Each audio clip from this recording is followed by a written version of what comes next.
More decoupling from China on Wall Street. A prominent American venture capital firm is planning to separate its business from the country. At the same time, it's using money raised from American pension funds to invest in Chinese AI and microchip companies. What role are U.S. politicians playing in the shift? What do you think? Let us know below and subscribe if you haven't already.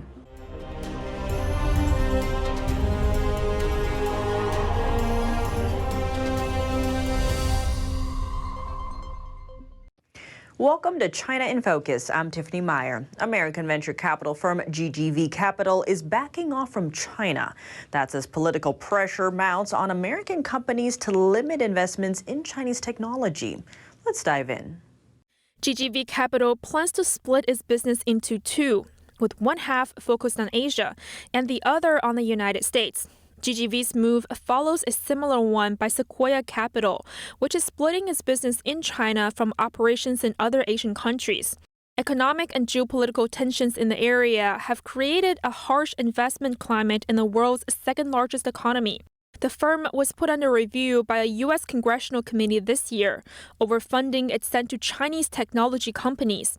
GGV Capital manages around $9 billion in assets, including some American pension money.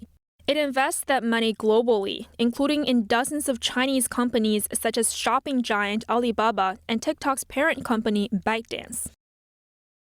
A new step toward countering China. The U.S. is finishing one last step before handing out almost $40 billion in subsidies to semiconductor makers.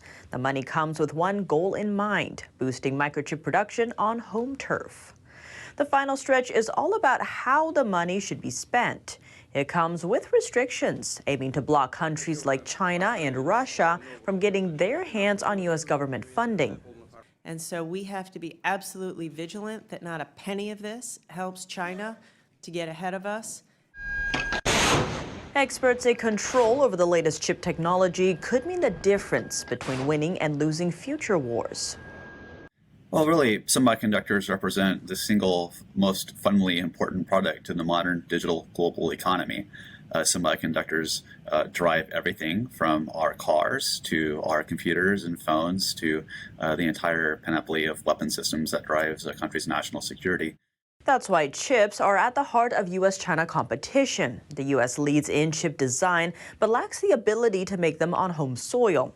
America imports over 90% of its advanced chips from Taiwan, an island under the threat of war with China. I feel the pressure. We are behind. But it is more important that we get it right. What are the new rules' terms as related to China? First off, those who get the subsidies can't spend the money to improve manufacturing in countries like China for 10 years. They're also banned from doing joint research with China and licensing technology with Chinese entities. If the companies violate the rule, the Commerce Department can't take back the money. Decouple from Communist China. Vivek Ramaswamy said the statement will become his foreign policy towards China if he becomes the next U.S. president. A clear and pragmatic vision for how we will actually finally, at long last, declare economic independence from China while actually advancing American prosperity here at home.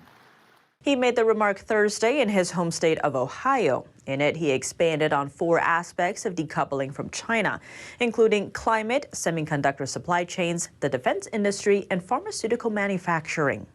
Ramaswamy referred to China as the enemy of the U.S. One day earlier, in an interview with Fox News, he said this about Taiwan. I am the only candidate in either party who has been clear. We will defend Taiwan, at least until we get semiconductor independence, at which point we resume the current posture of strategic ambiguity towards that island. Asked about how his Taiwan policy will change after the U.S. achieves semiconductor independence, he said he would suggest a return to the current strategic ambiguity policy, but with more commitment to defending the island. Following former President Trump and Florida Governor Ron DeSantis, Ramaswamy has an estimated 8% based on current polls. He's the third most supported Republican presidential candidate. Another powerful quote is making the rounds. China is preparing for war, according to Trump's former security advisor. That's what he wrote in an op-ed for British newspaper The Telegraph this week, adding that the UK, one of Washington's closest allies, is blind to China's plan. He further hinted at why the West might be turning a blind eye: fear of agitating China's communist authorities. He says the attitude will ensure defeat. There is a bipartisan consensus about Beijing's threat to the West. The rare cross-party agreement is highlighted by a statement from Frank Kendall, the Secretary of the Air Force. He said last week that the intelligence couldn't be clearer. China is preparing for a war, and specifically for a war with the United States. Worth noting, Kendall is not a China hawk. He served as Undersecretary of Defense for Acquisition, Technology, and Logistics under the Obama administration. An update on relations between the world's top superpowers. Economic dialogue between the U.S. and China has resumed for the first time since 2018. That was the year former President Trump imposed tariffs on billions of dollars worth of Chinese imports. The U.S. Treasury Department on Friday announced 2 new working groups aimed at exchanging economic and financial policies with Communist China. The 2 groups will meet on a regular basis, and all discussions will be reported directly back to Treasury Secretary Janet Yellen and her Chinese counterpart. Creation of the new forums comes after Yellen's trip to Beijing in July, where she sought to bring back economic talks with the regime after years of derailed relations. Beijing is eyeing better relations with a certain oil-rich nation. The president of Syria joined his Chinese counterpart for talks. Here's a look at what they discussed. Chinese leader Xi Jinping just met his Syrian counterpart Bashar al-Assad for the first time after nearly 2 decades in the eastern coastal city of Hangzhou on Friday. Assad sought support from his main backer, Beijing.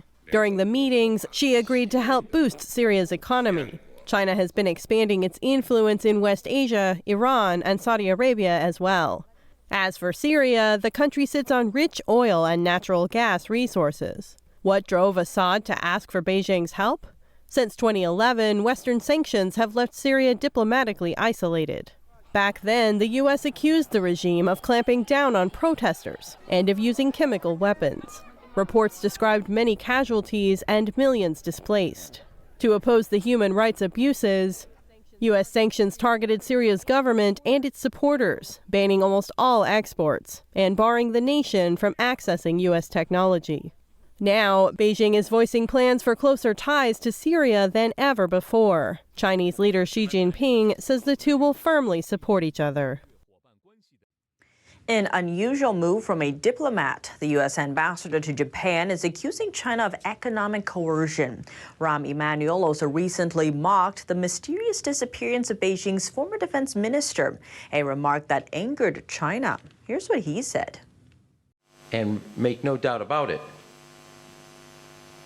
economic coercion by China is the most persistent and pernicious tool in their economic toolbox.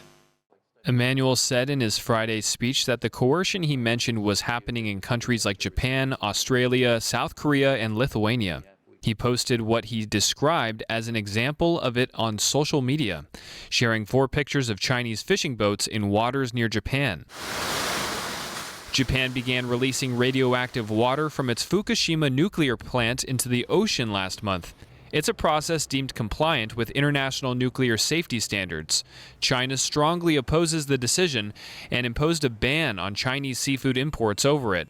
Emanuel pointed out that the Chinese fishing boats were spotted in the same region where the treated wastewater gets released.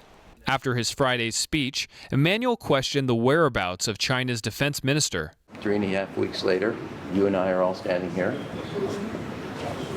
and you can't tell me where the defense minister is.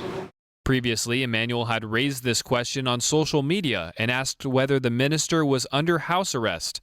He mocked the Chinese official's disappearance to resemble an Agatha Christie novel called And Then There Were None.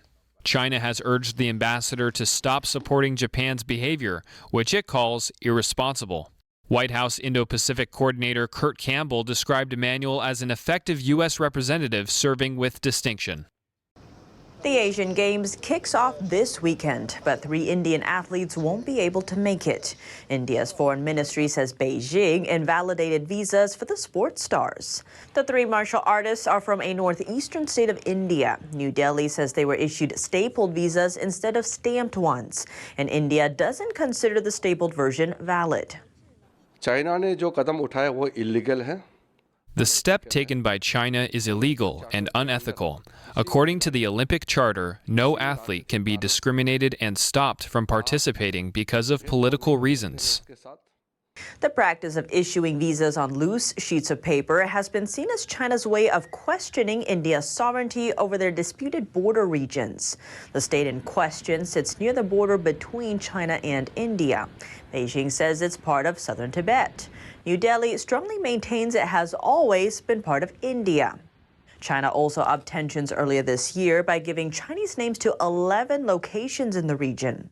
According to the Olympic Council chairman of Asia's Ethics Committee, China did not refuse entry to the athletes. Though Beijing's foreign ministry stated it doesn't recognize the state by its Indian name. India's sports minister canceled his visit to the Games in protest. The Asian Games features over 12,000 athletes from 45 countries competing in 40 different sports. A new step to diversify supply chains, a Vietnamese electric vehicle maker says it's going to ship its first EVs to Europe this year. At the same time, the European Union is weighing whether to slap tariffs on Chinese-made vehicles. That's to counteract subsidies from Chinese authorities. Among the cars affected, Tesla's Model Y. The Vietnamese company, called VinFast, is set to deliver about 3,000 electric crossovers to France, Germany, and the Netherlands. That's what the company's CEO told Reuters Thursday.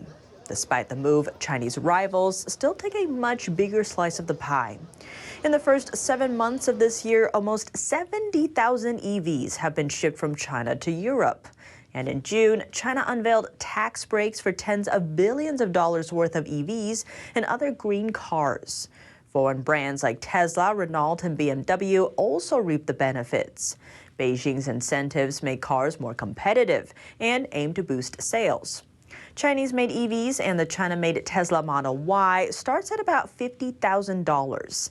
In comparison, the Vietnamese company's version will start at about $54,000.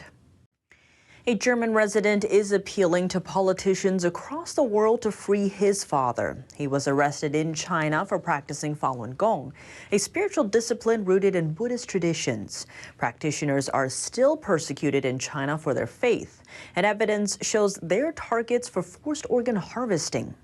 NTD's Jane Werrell has more. A plea to free his parents. Lurban Ding, a resident in Germany, is doing everything he can to help his parents from outside his homeland, China. Because of the one-child policy by the Chinese Communist Party, I'm the only child in my family, and my parents will be older and older, so they need me. This is one request to the Chinese embassy. They must stop the persecution of my parents immediately and release my father immediately and unconditionally, and grant them travel documents. Let them come to Germany. His parents were detained in May this year as part of a mass arrest campaign in Shandong province. International pressure led to the release of his mother on bail, but she is still under surveillance. His father remains in custody. We spoke at a peaceful protest in Paris, where thousands of practitioners of Falun Gong walked through the streets, celebrating Falun Gong's values of truthfulness, compassion, and tolerance, and calling for the end to the persecution in China. The first 12 days, nobody knows where were my parents, but they are good people, they are peaceful Falun Gong practitioners, they have done nothing against Chinese law. They were just disappeared. A former French Secretary of State for Education showed her support. Politicians in Europe and local officials in Japan have sent letters to those responsible. Lurban continues to plea for his parents' freedom. Jane Werrell, NTD News. That's all for today's China in Focus on YouTube. We're now sharing a shortened version of our program here after being demonetized for 2 years. Here's what to look out for in our second half. Chinese infiltration in America's backyard. One of the 7 wonders of the world, the Panama Canal may be falling into the hands of the communist regime. We spoke with John Mills, retired Army colonel and former director for cybersecurity at the Defense Department, about why that could be a fatal blow for the U.S. The full episode is available on our partner platform, Epic TV. To sign up, click the link down below. Thanks for watching China in Focus. I'm Tiffany Meyer. See you soon.